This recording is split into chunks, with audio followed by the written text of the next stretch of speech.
ಕಾಮಿನಿ ರೂಪಿಣಿ ಆಯನ್ನ ಮನದಿನಿ ಮೋಹನ ಮುರಳಿಯ ಗಾನವಾಯಿನಿ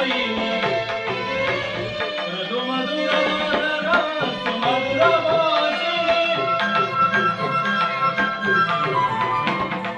ಮೃದು ಮಧುರಾದ ಸುಮಧುರ ವಾಸಿನಿ ಮಾಧವ ಹೃದಯ ಮಾನಂದ ರೂಪಿಣಿ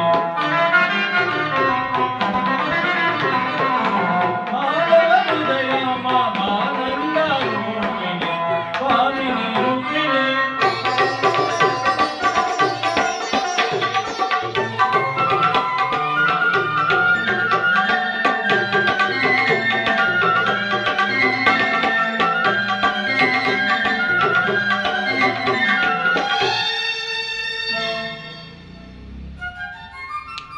ವಾಸುದೇವ, ದ್ವಾರಕೆಗೆ ಸುಸ್ವಾಗತ.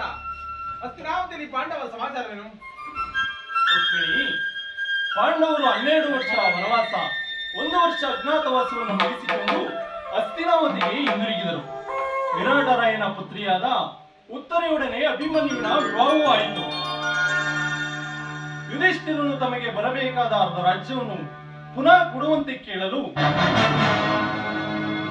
ತಮ್ಮ ಕುಲಪುರೋಹಿತರಾದ ದೌಮ್ಯರನ್ನು ಆ ದುರ್ಯೋಧನನ ಬಳಿಗೆ ಸಂಧಿಗಾಗಿ ಕಳುಹಿಸಿದ್ದನು. ಆದರೆ ಆ ಮದೋನ್ಮತನಾದ ದುರ್ಯೋಧನನು ಸಂಧಿಗೆ ಸಮ್ಮತಿಸಲಿಲ್ಲವಾದ್ದರಿಂದ ಯುದ್ಧವೇನೋ ಅನಿವಾರ್ಯವಾಗಿ ಬಂದೊದಗಿದಂತಿದೆ.